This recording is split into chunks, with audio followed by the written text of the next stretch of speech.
You're listening to the Outdoors Group podcast. This podcast is a call to arms to get children and young people outside again. It's your one-stop shop for all things outdoor, child, young person and education related. Thanks for tuning in. I'm on tour again, and this time I'm in Totnes being hosted by this week's guest. I'm here to talk to Rachel Musson, founder and director of education at ThoughtBox Education. ThoughtBox is a community interest company that aims to bring learning back into a more holistic space, one in which people are excited by learning and one that incorporates our communities and looking after the planet around us. They've produced a whole host of free curriculum content for educators over the years, ranging from work on equality and justice to that surrounding climate change, aimed at helping combat climate change anxiety in children. Most recently, they've launched the Triple Wellbeing Book and Practice. They're a pioneering organisation on the educational landscape, and we're really grateful to Rachel for giving us some of her time today. So thanks for joining us. Thank you for having me. Felt like a mammoth intro that time. Let's start by hearing about your background. What are your kind of roots?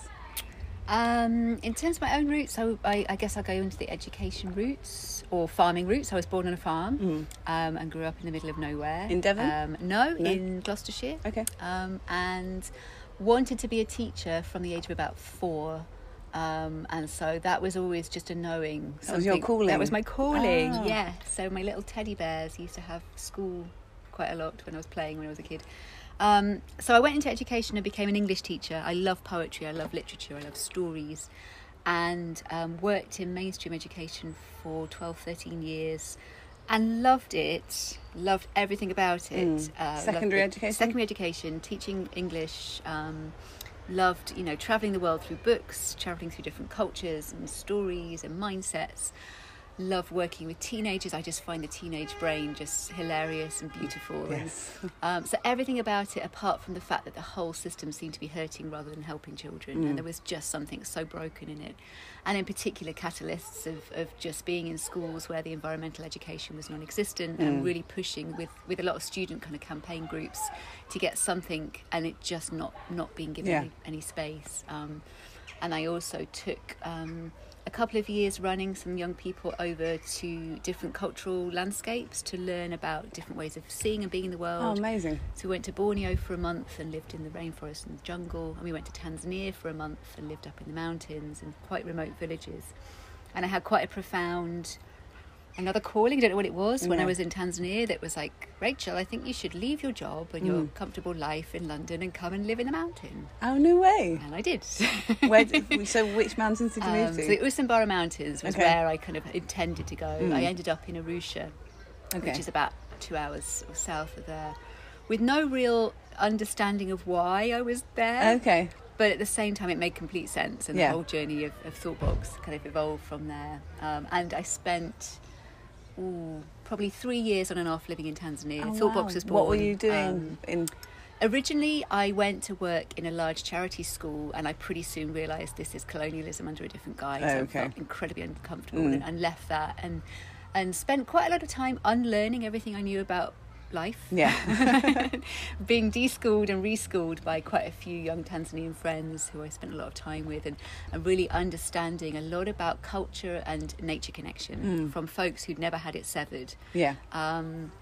And there was a film I watched while I was out there that I would put as a bit of a massive turning point in my life, called Schooling the World, which I highly recommend. It's an hour's documentary, it's free to watch. And this is the story of how the dominant education system has rippled right across the world. And with it, it's taken people away from land, from culture, from identity, from living ecologically into this competitive, stress-driven, ego-driven way of learning. And that led me into this big inquiry. I spent a year writing a book of what it is that humans are doing and how we've become so separated from nature and from ourselves. And long story, but from that evolved. Did you publish the book? It sat on my computer for many years, and ThoughtBox was born out the book. And just last month, rewrote it into a very short book. And published that. Oh, amazing. So, yes. What's it called? It's called The Story of Triple Wellbeing. And that's a free downloadable book. Yes. So this is sort of, a few routes that have shooted and myceliumed all over the place. And then landed me here. In Totnes. So how did ThoughtBox emerge out of all that? What's the story of the company so far? Yeah, so one of the catalysts was actually something that a friend of mine and I started in Tanzania called Thought Crime, which was... we were just talking one day about, you know, how good it is to talk about some of the complex issues that we're facing in the world with each other without trying to fix anything, but just to be sharing thoughts and feelings. Yeah. And so we started up this little kind of gathering called Thought Crime, where we meet in a local bar under a mango tree every Thursday night for a beer. Amazing. And a conversation. And everybody would take it in turns to host the conversation. So you'd have a question that everyone would come to talk about, and you might share a little bit of, you know, maybe an article to read or a short podcast to listen to. So we all came with a little bit of awareness. Yes, yeah. And then we just talked with no agenda, no right or wrong, no outcome. And what I loved about that, it was such a cathartic space, such a growth space to really listen into so many different things. But we were such a culturally diverse group, you know, maybe 10 or so different cultures, different age groups from age 17 to 65. Yeah. And it was just humans coming together, sharing all of their ideas. That sounds amazing. And I found it so interesting, and so started to create these lesson ideas for schools in that same guise of what would it look like to talk about, I don't know, some of the things that we're facing, like, you know, climate change, equality, food, clothes, to learn comfortably about the complex and difficult issues we're facing, to understand why we might need to be changing a lot of our habits, but to also explore the different ways of learning and exploring perspectives from around the world. So I just started making these discussion-based lessons and just sent them to some friends, and they were like, the kids love it, we love it, more please. Yeah. So you were sending it to friends who are teachers? Yes, yeah. And so it just started from that really, and making, these sort of topic-based lessons, all inquiry-based, all exploratory, all student-led. Yeah. And I was doing that in Tanzania for about a year before I realised I'm doing this, but I'm working in the UK. Yeah. I don't really need to be living here anymore. So I ended up coming to Schumacher College, actually. Okay. And that's why, you know, ended up in Totnes. But I guess, you know, the evolution of ThoughtBox really is to say that it was never a plan. Yeah. I didn't ever sit down and plan to run a small social enterprise that would look like this. Yeah. I have, for better or worse, a life inquiry of just following the scent on the breeze. Yes. And trust that implicitly. Yeah. And it's taken us to where we've got to. And really listening in as well to what is meeting with people's needs, what wisdom we can share, and how we can most support teachers. Yeah. And I think that was always the really important part. It's felt so useful to have been a teacher, to understand the complexities of, you know, you can create the most beautiful alternative lessons, but if no one can use it, it's pointless. Yeah, so it needs to be accessible. How to bridge that gap of what could be with what is, and make things as easy to use as possible. So it was just you, but it looks like, I had a look on your website, that there's quite a big team of you now. Yeah, so it was me for a long time, but also it was very much about not ThoughtBox. How can we enable the schools to do things themselves and really sort of share in that way? Had a lot of freelancers over the years, especially with writing the curriculum. It felt really important that this wasn't one person's story. We've had lots of different voices co-creating these curriculum packs. And then quite a big team last year, but they all sort of fell away for really healthy reasons. And there's now 2 of us running everything with other freelancers that kind of connect into different parts. Come into bits of it, and a really wonderful directorial board, again, from around the world, who kind of hold space and support our wider growth. Yeah. But we're really in this sort of, I guess the growth model for our organisation is a mycelium, very much to sort of, maybe we're a tree that has nourishment and things to share, but teachers take it and they run it themselves. Yes, and create their own saplings. And spread it out that way. Amazing. And a lot of the resources are free for schools, aren't they? Yeah, we made a decision, I made a decision from very early on that this has to be generative. And there's something about the gift economy that's always felt absolutely right. It shouldn't be that you can only learn about the world if you can pay to learn about the world. Yeah. And So we've got a lot of things behind paywalls as well, because I needed to eat. Yes, and pay rent. And pay the rent.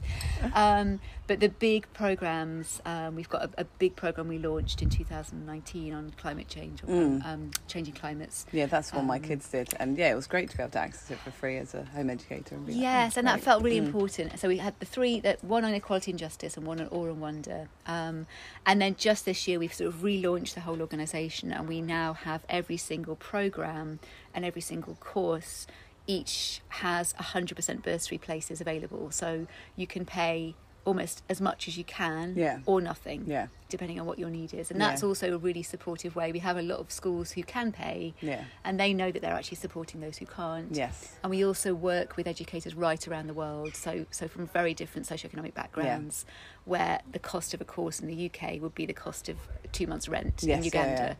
So we have to also measure that capacity. I do love that a friend of mine was hiring a doula, and she was saying that the doula that she hired had a pricing scheme where you could pay, if you're on kind of low income, a certain rate, and then if you're on a normal income, whatever normal is, normal. But then if you were lucky enough to be able to do it, you could pay forward like an extra, like a quarter of someone else's birth fees. And I thought that's amazing. So it sounds like you've got similar kind of idea. Similar module, and then we've also been very blessed. People do pay the extra if they can. Because again, it's that, generous, especially a lot of independent schools that we work with, they have a charitable element of really supporting maybe state schools who are in their local remit, or recognising that there is a privilege that comes with some of that responsibility, or other way around, responsibility that comes with that privilege. I knew that. But we've also been blessed with a really, really supportive grant fund organisation who we've been working with for 3 years. Amazing. A sort of partnership programme that have allowed us to cover the core costs, which has just been a game changer, because then suddenly we could make everything a lot more. How did that partnership come about? Through a friend. Nice. They're an anonymous organisation, so I can't say much about them. Fine. But it's very much, they're incredible in terms of their support, their trust. We work closely with them, so they know a lot about us. They come out for dinner quite a lot. But we're also part of their whole network. They're a global organisation, and they're really working with regenerative practice. So we're connected to a lot of their other partners as well, and that's a really sort of powerful network to be part of. And so I think, again, in the trust space, where this work has really come alive is where we've trusted it to be supported in ways that can support teachers. So anything that gets rid of that barrier is making things kind of flow a lot more. And the finance, time, permission are the kind of hardest things, and finance. So removing those as much as possible. Amazing. Does some companies have got like a mission statement or a purpose statement? Like, what would you say is kind of ThoughtBox's like ultimate kind of goal, as it were? I suppose, on the meta level, to transform the education system to put the well-being of people, planet at the heart of learning. So that's the kind of inconvenient truth about our organisation. We're both meeting the symptoms and addressing the root causes of a world in crisis. And meta level, like radically transform global education systems. I love that. It's good to dream big. On a very micro level, enable a healthier classroom culture. And it's very much this enabling and allowing space. I mean, you can't see my hands, but I'm holding them out, because this is all, we've all got the capacity to be creating these healthier spaces if we're supported to do that. And so what does it look like to have a healthier classroom dynamic or a healthier classroom environment? Well, it actually begins with the health and well-being of the teacher and the student. How can we be sort of an enabling environment to support that? So culture change on a kind of macro level and a micro level, just to create these healthier ecosystems. And that, in a way, the way that we work on the macro level, because we work with different ministers and education policymakers, is exactly the same as we would work on a micro level. It's just the same health, well-being kind of connections sort of dynamic. Which is just non-negotiable. If you want a healthy planet and healthy people, you start here. Start at the bottom. And that kind of supporting teachers is so key, isn't it? Because I was looking at some research that, I can't remember who did it, where they'd collated all the research about kind of climate change education and teachers' like thoughts about it and pupils' thoughts about it, and there was really sad statistics about teachers saying, I just don't know how to do it. So if you're kind of supporting them to do that, because it's not that the will isn't there often, it's not knowing where to start. And that's one of our most popular trainings, it's like how to talk with young people about the climate crisis, is that it's that fear. I was just at a conference in London last week talking about this. For many teachers, it's a fear of getting it wrong, a fear of their own incompetence, if that's the right word, of just not knowing enough, and a fear of not having any answers or solutions. And actually, how do you even open a Pandora's box when you know that you can never ever close it? And for many teachers that we work with, there is that feeling that they're going to just put stress onto children. Yeah, I was just about to say, they don't want to send kids home to have nightmares for weeks on end. No. Whereas, all of the research, all of the experience shows that the healthiest thing you can do for any of us, no matter where we are in life, nothing to do with education, is just to talk. But to talk openly with your thoughts and feelings without trying to fix anything. Because the minute you talk, you recognise you're not alone. You recognise we're in this together, that none of us have the answers, but there are so many things we can do. And we run this training regularly, and within it there's an activity that takes 5 to 6 minutes. Okay. And we do it in every training now. And it's the most powerful activity of active listening, where you just have a partner, normally someone you've never met before, and you spend 3 minutes each just talking about what breaks your heart and gives you hope about the world. And the other person just listens. There's nothing else other than listens. And then you swap over, and then the listener becomes the speaker. And at the end of that activity, in every single room I run that in, there is just this palpable feeling of relief, because you've met another human that also has these similar, enormous, overwhelming and hopeful feelings. But also the feeling of another human just listening to you without fixing anything or troubleshooting is hugely powerful. Yes. So again, that's such an energizing thing when you work with teachers and you say, look, that took 5-6 minutes. You could do that in a different way with kids, with teachers, just have this space to talk. And coming all the way back to the roots of ThoughtBox, that was very clear from the beginning that this is about connection, connection with each other and really connection with nature, of how can we help ourselves to feel less alone and more connected to each other and to life. And so it's sort of breaking down a lot of the barriers of fear when it comes to climate education, and a lot of the unknown's things. Scarier than the known, isn't it? Absolutely. For kids? They just want to know and talk about it. Yes. Whereas if you can instead point them to all the things that are happening in their local community, all the things that are happening that are making a significant change already. We use a lot of Joanna Macy's work in ThoughtBox, who talks about the 3 stories of our time, and that we're all living in this world where there's the business as usual story of just carry on doing all the kind of destructive things we're doing and it will be fine. There's the great unravelling story, which is a sort of apocalyptic story of it's overwhelming, it's too late, tipping points. And a lot of teenagers are really holding that because it's so fed by the news stories.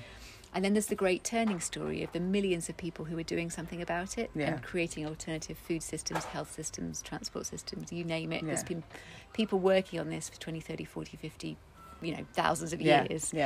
And actually, if you turn your attention and feed yourself those stories, when you get out of bed every day in the morning, there's something really exciting to move towards. But if you get up in the morning and read The Guardian or the BBC, you're just getting all the symptoms of a world in despair. And that's so demoralising and so debilitating. So again, that's the other transformational thing we share in our trainings. It's just change your news story. And then recognise in any, square mile of any school, depending on how remote you are, there's so many people doing extraordinary things to create healthier environments on small scales. And that kids can then be like, oh my god, blah blah's dad does that, and Mr. Brown down the road is doing that. And so it's that empowering state of we're not starting from scratch as well, and you don't have to do everything. It's not all your responsibility. I think that was the thing that I loved the most about that, your climate change the curriculum, was that I think that's the point where you start to look at projects that are going on around the world, and it was almost like I could see the kind of the weight off my kids' shoulders, and they were like, people are already doing things and it was like, wow, that's a big responsibility on these kids' shoulders to think about. And especially it's so rare that we tell those stories, and there's just I get out of bed every morning and I start the day just finding at least 10 more stories of extraordinary people. And I've been doing this for years. Where do you find them?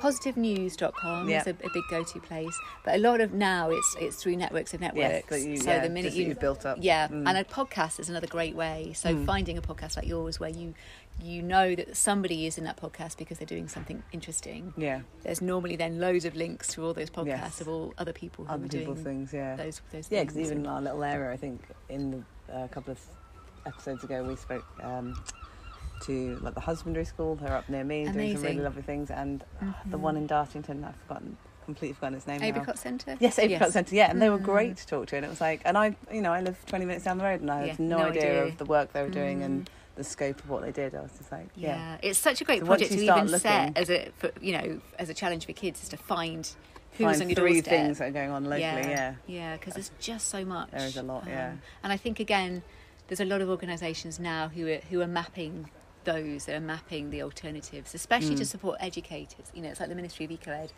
have done this. How can we help teachers to see that you're not starting from scratch? There's so much going on out there. I mean, their resources are amazing, and that enabling environment again to help teachers to do it as easy as possible. Yeah, that's it. Because I spoke to a head once about outdoor education, and he said, well, we'd love to do more of it, but a lot of our teachers just aren't quite sure. Like, if I'm like, take your maths lessons outside, he was like, unless they've had some support to do it, they're just going, well, how? And it's also that confidence space. A lot of the work we're doing with triple wellbeing is rehumanising education and taking away the idea of being an expert, because you can't be an expert in being human. No. But we can all feel into our own needs and our own capacities and start from there. And actually with a teacher, maths teacher who's never been outside with a lesson, how do they feel when they're outside? And do they feel confident in what they're doing or not? And also, do they feel a little bit better by being outside? And start from that bit of why might we feel a little bit less stressed today? And just go from what feels right without needing to have all the knowledge of all the plant species within a square square mile. So I think it's again that remembering a little bit of what we all actually do know in our DNA, but also just starting from where we're at rather than trying to achieve a particular point. That was a lovely segue, because I was just about to ask you about the Triple Wellbeing Project. You just mentioned it. So in the intro, you've said that it's there's a recent launch for you guys, isn't it? So can you tell us about, I guess, everything about it, what it is, what prompted it? And what we've done is literally turn our organisation inside out. Okay. So triple wellbeing has been always the foundation of ThoughtBox since we started. And that is basically building everything on a foundation of personal, social and ecological well-being being intricately connected. You can't have healthy people without a healthy planet, and vice versa. So all of our programmes, courses, curriculum have always been designed through triple wellbeing. But we got to a recognition last year that we're spending a lot of our time designing things for other people through a framework, rather than just sharing the framework so that people can design their own. And it's a little bit like teaching someone to fish, rather than handing out fish. And so we've literally just flipped the organisation, and we've shared the recipe of everything that we make. And said, make your own. And so what we've done is relaunch this book, which is basically, where is triple wellbeing come from? And what I love the most about this work is we haven't come up with this. We've come up with a phrase. But triple wellbeing is basically how life works. It's like ancestral kind of knowledge. It's the new ancient of how life flourishes. We've just put it into quite an easy to understand package, if that's the right word. And we've just guided teachers to be bringing that into their own practice. So from a very small level, you could just download the triple wellbeing framework and think, right, okay, so self-care, people care and earth care, they're the foundations. How can I bring a bit of that into my life? And that could be it. All the way to, doing a small course with us on what are the foundations of triple wellbeing. We've got a triple wellbeing card deck with lots of activities to start practicing on a daily basis. You could take the cards, you could take the triple wellbeing curriculum and be practicing these with the students. You could take our triple wellbeing foundations, which is a 1-day course going quite deep. You could join our triple wellbeing fellowship, which is a 1-year course, so you become a practitioner and you can then share out with others. You could do our leadership program, which is really looking at triple wellbeing for a whole system transformation in sort of that'd be SLT culture. Members, and it's all the same. And it's just a little bit more each time and going deeper.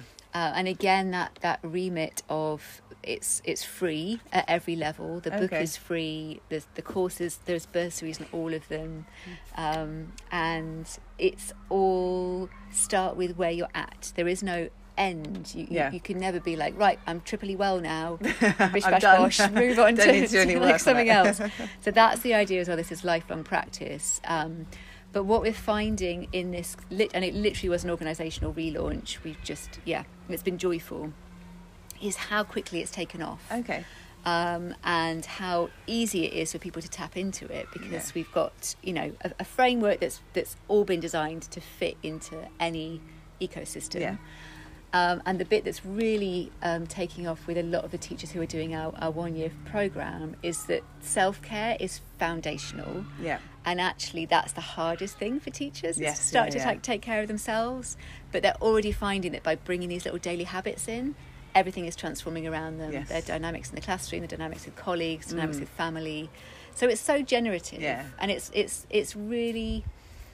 I want to say I've been an angry woman for a long time. That's not true, because I'm quite a placid woman. But I have had a lot of the time at ThoughtBox being quite an active person who's really pushing for systems change. And perhaps in a way that hasn't felt invitational. It's perhaps felt at times a little bit combative.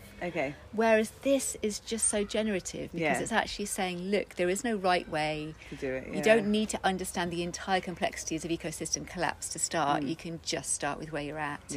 And everybody's invited, everybody's welcome. There is no right and wrong. It sounds transformative. It's been transformative for the organisation as well as for the folks who are taking it. And what I love as well is there's no route. You find your own route. It's all meets the context that you're in, the needs that you've got, the capacities that you have.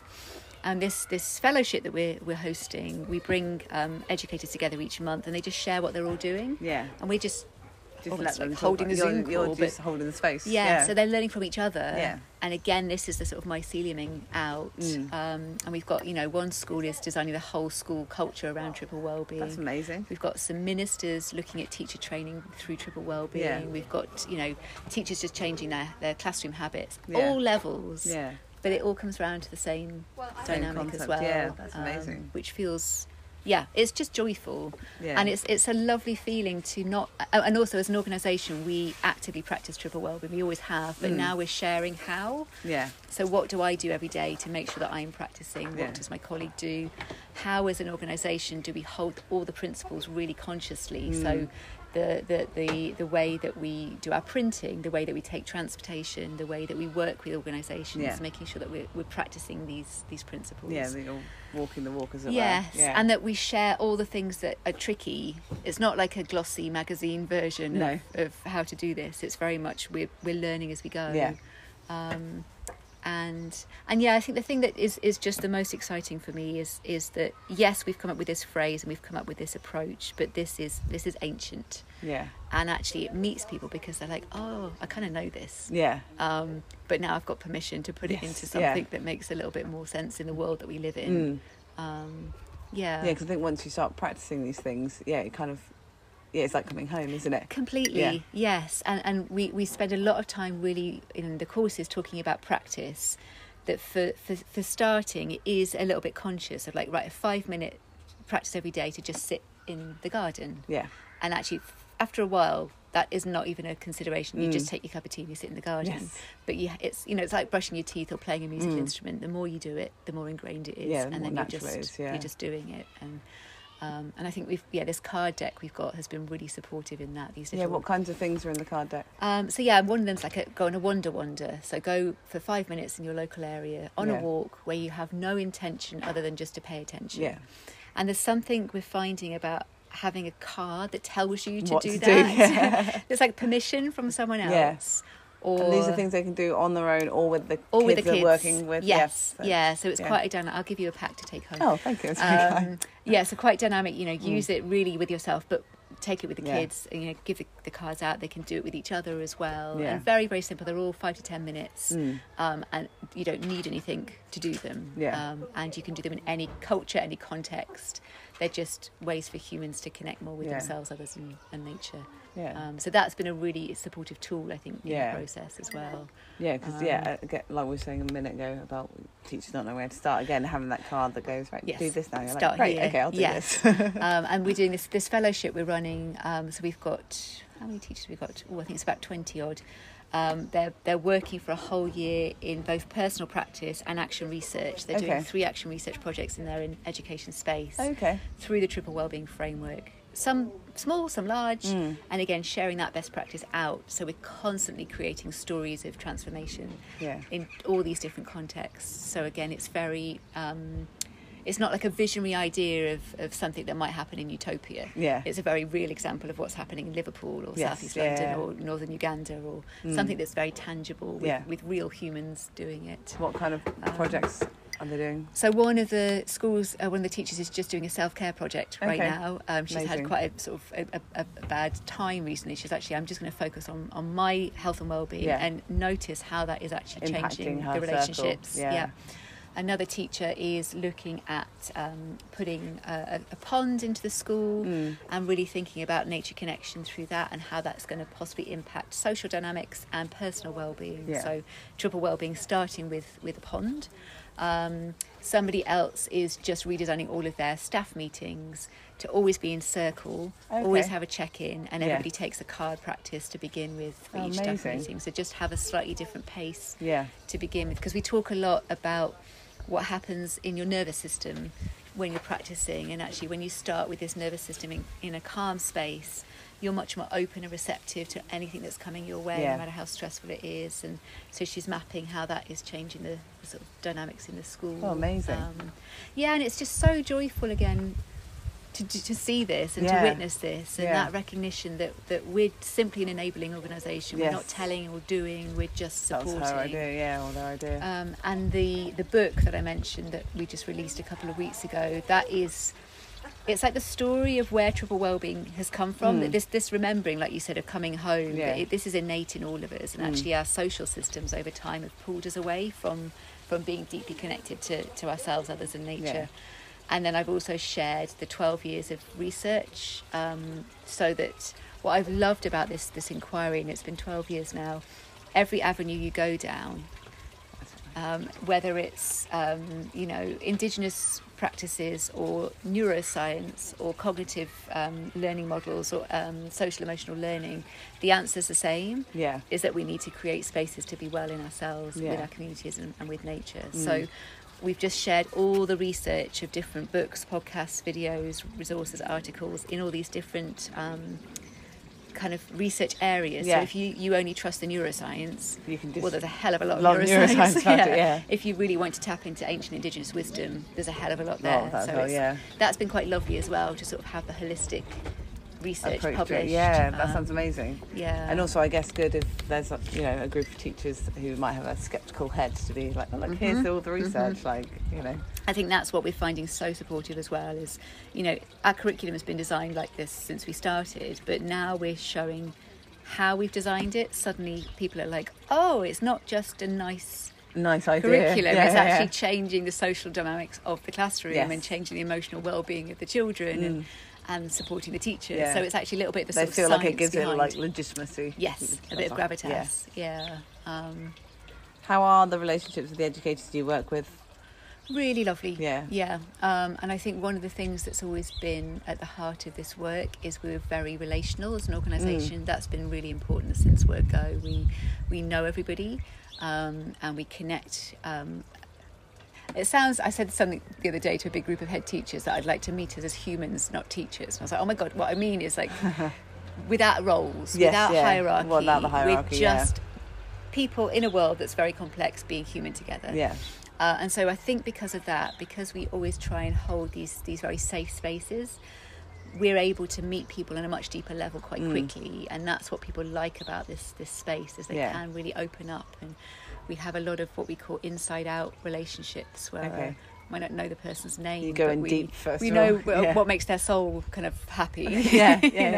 But it's that. I love that. It's like getting rid of the small talk completely and go straight into a trust space. And that is also enabling us to to be a little bit bold. We're working with some heads and some senior leaders who are quite upstream thinkers and really pushing the boundaries of the mainstream education space, but because they feel supported by a larger network of allies, it's kind of a generative space as well.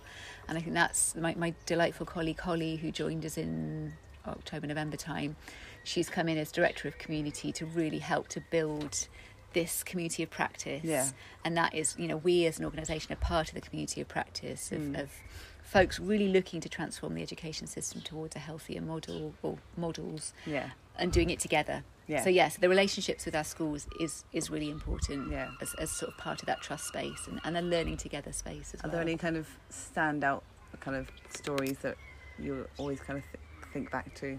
I was going to say success stories, but it's not really what I mean when I say success stories, just like examples of particular schools that kind of struck your heart. I mean, there's a couple of schools we're working with much more closely now. One is a school in Kenya, actually, Kivukoni School, who they have got triple wellbeing at the very heart of their school. It's all about self-care, people care, earth care, and just the I mean, I've never been yet, but everything about the way that they do things is really challenging the dominant system, but because they're doing it with such conviction and compassion, everybody flies with it. And they, they've recently had a no shoe policy, recognising that actually, like, they're quite an indoor outdoor school. Why are we having shoes? We don't need them.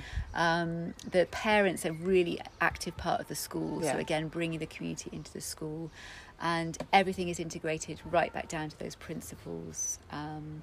We've had a lot of schools who've been really bold in letting us come in and run what on the surface probably look like quite radical workshops. We've done a lot of systems thinking workshops and nature connection workshops with a lot of different dynamics in them. So I've been really delighted just to have that trust. And I think that has come from all of our team have worked within education. So we know, we've walked the walk and we've felt the pain, and we're not, it's sometimes tricky. I think, I say this as I was one, we're a little bit snobbish sometimes as teachers, that we don't trust you to really tell us what to do unless you've been a teacher yourself. So I think that has given us a little bit of a trust that we've been there and we've cried what it's like. A lot, so that we're actually coming from that deep empathy space. But I suppose the stories that really stand out for me are the stories of sometimes like minor changes that have been hugely transformational. So I said, like this teacher who's just focusing on self-care, her entire relational dynamics have shifted both in her personal life and in her professional life, and that the way that her classroom behaves is changing already because they're seeing a shift in her, and so the way that those children are responding to each other is changing, and that's rippling out to other children in the school. And so I think those stories stand out for me as much as we've got, a Ministry of Education at the moment, I can't name who, is literally designing the country's education system around triple wellbeing. That's amazing. I want to shout more about it sounds that, like but in a way I want to shout as much about the teacher who's just taking care of herself, because those ripples are really making significant. such a big difference as well. So I think in any sort of story to share, and Holly's one of the roles that she's bringing on is a podcast to actually tell these stories. Amazing. And really sort of shine a light on all these different change makers around. Is that recognition that change begins with one teacher in one classroom, just changing a habit, and it's as powerful as that. Because then those 30 kids, each of those is going to have a ripple that knocks onto their family and on and on and on. Goes. It's amazing. So so endless stories. Again, when you were saying where do I find the stories every morning that make me so cheery, I just go to work now. And get them and there from work. They are. That's amazing. I was gonna I always try and find out what it is that kind of underpins people's passion and drive, but it sounds like kind of the triple wellbeing is your drive and your passion. That's what gets you out of bed in the morning. It is, and I guess what I've trusted the most with this is it's never been a thought. It's just it just is. And I know maybe that just sounds a bit wafty, but when you trust something so much that you don't even have to question what it is. And again, it sounds perhaps like beginner's guide to running a business, like don't follow Rachel. But the turning the organisation inside out didn't come from a sit-down rational plan. At all. No. It came from a recognition that I'll share a little bit of our learning because it was really important. We got to a point last year in the organisation that we recognised that we're making this curriculum for schools. We've got 18 topics. We update them every year to keep on top of all the stuff that's happening around the world. All our time and energy is going on to writing curriculum for schools to use, and it's taking a huge amount of money. And actually, why are we doing that when we could just enable teachers to write their own and actually share the scaffolding, share a huge amount of the resource, but then upskill, if that's the right word, to do it themselves. And actually, while we're at it, why are we doing any of this quietly when it's such a North Star? Why are we not just guiding others with the same North Star? Because it's not our North Star, it's just Healthy Systems North Star. So again, it just came out of pain and something needed to shift. And since we made that decision to put the curriculum down from being the focus and create the triple wellbeing as the focus, everything is just rolling into that. We invited nature to be the designer for the organisational narrative. So my delightful colleague Alex that does our design has just let nature design everything, so it feels beautiful, it feels really right. We share all of our learnings about what it does and doesn't work, and we actively practice, as I said, how to be well. So it's in my and my colleagues' job description that we have at least an hour a day of being, just wandering on the beach or in the forest. We don't have meetings before 10 o'clock in the morning if possible. We don't have back-to-back meetings. We're very conscious of the health of ourselves. We don't have too long on Zoom. We're outside every day. So these are non-negotiables now, and it's so generative because we just feel infinitely better, and therefore we work better, and therefore the work is spreading out better. And, so that's amazing. I think that's been always really I did a course with the School for Social Entrepreneurs because I realised in 2018, oh my God, I'm running a business. No idea how to do that. So I went and learned a little bit and then realised actually let's forget the business part. Let's just follow the movement part because that's the bit that feels really right. And in a way the business has taken care of itself because we've got something much stronger underneath it. So you can probably hear it in my voice, like the joy I'm finding at sharing that. So you seem is just delightful. Really lovely plain, and so generative. And it's interesting, one of the sort of business world narratives is worrying about competition or people. I'm like, take it. Take it all, because that's the joy. This is not we don't own this. No.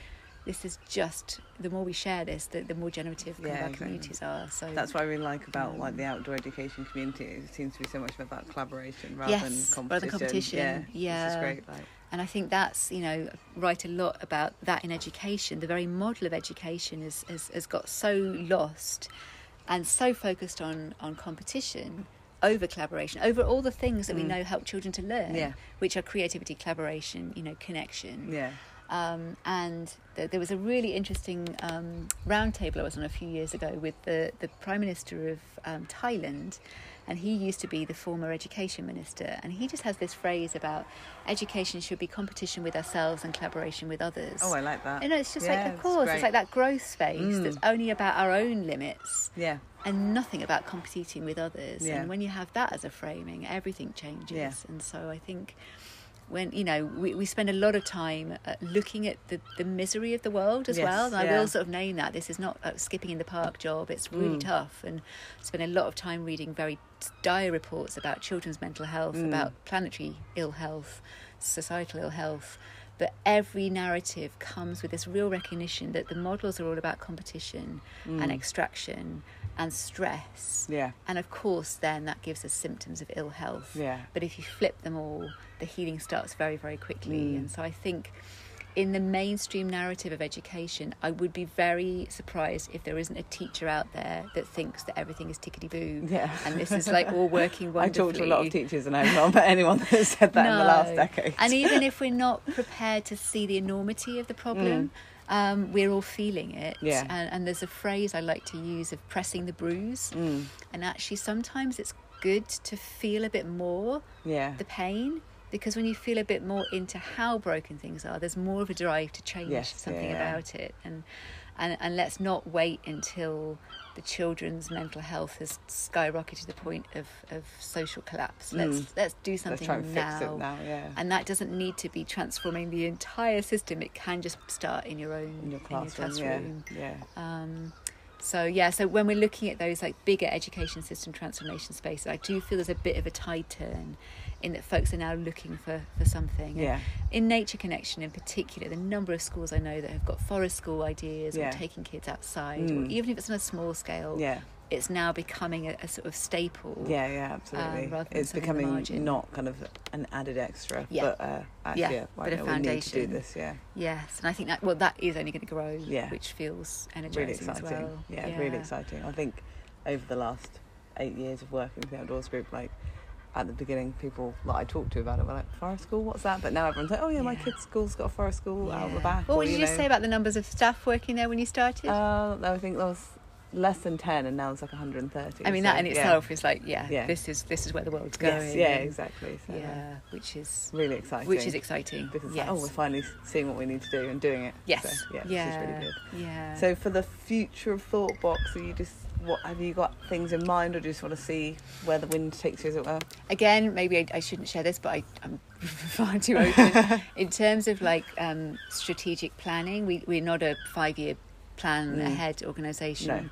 We have a year model where we pose an inquiry question, we test that out, we share our learning, we recalibrate, and we come back into the organisational space.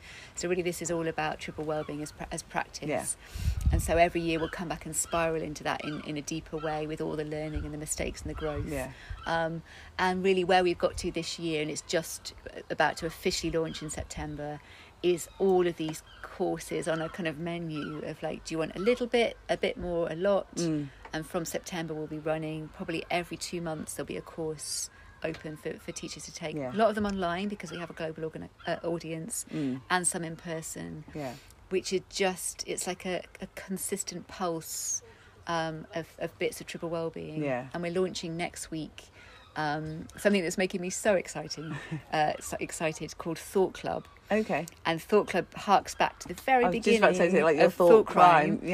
So it's going to be half an hour every Thursday lunchtime, a free gathering for anyone to just come and talk about some of the issues affecting education. And we start with the provocation question, 5 to 10 minutes of sharing of research that we've explored from practice, and then everybody in the room shares what they're doing, what they know, what they've experienced. And just having these little gathering spaces so teachers can recognise they're not alone. There's such a lot of wisdom out there. But these little moments of kind of coming together. That's awesome. So that's happening from I was next going to ask Thursday. actually earlier whether you've, since being back in England, restarted your Thought Crime in your local community. I have done a few bits and bobs. I have to share, it was so easy living in Tanzania where it was warm and we could sit out and have a beer under a tree. The minute you bring something indoors in like changes. Foggy November, in like after work and everyone's tired, the whole dynamic changed. So I managed to get it going in a couple of winters, but that regularity, and also the thing that always worked in the one in Tanzania was that no one had to run it. It ran itself, and there was always someone that carried the baton to sort of hold it the next week. Whereas here it was like every week I needed to go, and then I was like, this is another job. Whereas this one starting next week feels absolutely different. Excellent. And that's online? That's online. 12:30 to 1 o'clock. Yes. Yeah. And free to join, and we'll do a series every half term of probably 5 in a row. Oh, amazing. Yes. So we'll see really how it goes. Exciting. And again, it's an experiment. It's all learning. But you've got to try it, haven't you? Yeah. Oh, that's really exciting. So that's our growth strategies is try it. No, I like that. I think it's a great growth strategy. I'd go with that. Thanks so much for your time today. Oh, thank you, Hannah. Before we wrap up, and I always ask everyone the last 3 questions, is there anything else you wanted to say that we haven't covered? Only that this is a really tricky time to be human and alive, and I think there's something so foundationally supportive about recognising that we're not alone. And I think that for me has always been the driver in this work. When I was a teacher, I felt really alone. And, even in a very supportive school, it felt like I couldn't really bring the whole of me into that space. And I guess just that's okay. But it doesn't need to be like that. Yeah. And I think that's the real invitation in this work. It's like, let's just rehumanise our education systems, and just recognise that this world is really complex, and we don't need to face it on our own. And actually, the minute we face it with each other, everything suddenly becomes so much easier in a community. A bit more okay. So, That's lovely. Thank you. Right, I'll finish up. I'll do this for everyone. I've got 3 quick questions, and the first one is, how do you relax? I spend a lot of time in the wild. I walk on Dartmoor a lot. I've just invested in a second-hand camper van, which is giving me so much joy. This has been on the plan, the horizon, for about 6-7 years. She's called Matilda. I'm in love. So a lot of sleeping out in beautiful places. I read a lot, I walk a lot, and I play a lot. I love games, so I've got a lot of games nights with friends. Amazing. Yes. Oh, that's brilliant. Sounds like a really good mix. Yeah, it feels nice. And what are you reading or listening to right now? Ooh, actually I've got 4 books on the go, and it's interesting because they're all meeting different parts of me. One I'm just loving, it's called The Heart of Trauma by Bonnie Badenoch. She's a relational neuroscientist, and she looks at personal, social and planetary traumas and how to heal. So that's really interesting. I'm reading Born to Run, which I'm just loving, because I've just got into, I did the Couch to 5K a few years ago, and now I've become a runner. Amazing. And so that I'm loving.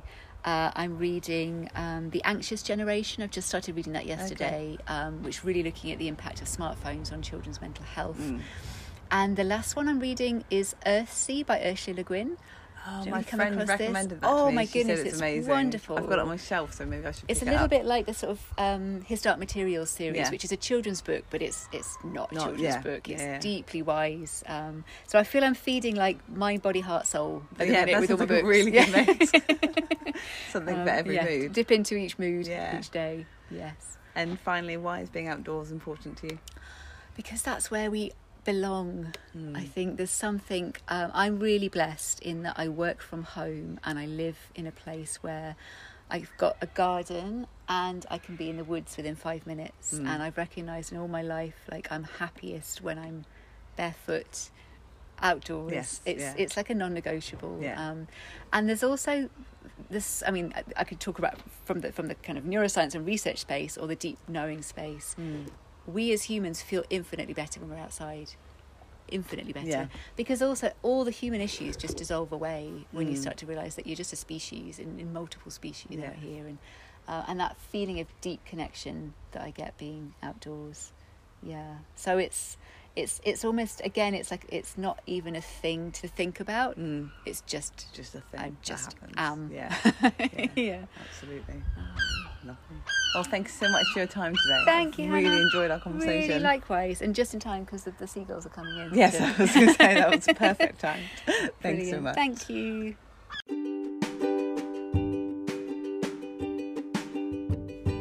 A massive thank you again to Rachel for inviting me into her beautiful home to talk about ThoughtBox Education and the Triple Wellbeing Project. I really enjoyed that conversation. I found it really nourishing and inspiring, and I hope that those of you listening took some really good things away from it as well.